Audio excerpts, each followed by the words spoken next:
चूडालङ्कृतशशिकलाभ्याम् निजतपःफलाभ्याम्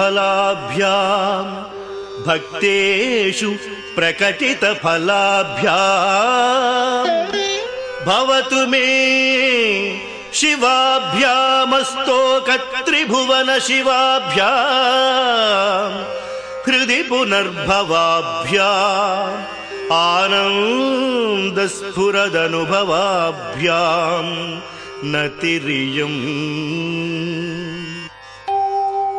गलन्ति शम्भो त्वच्चरितसरितः किल्बिषरजो दलन्ति धीकुल्यासरणिषु पतन्ति विजयताम्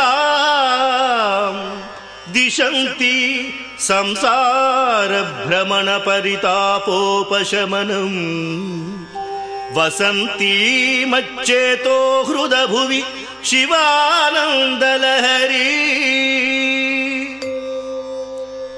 त्रयीवेद्यं हृद्यं त्रिपुरहरमा।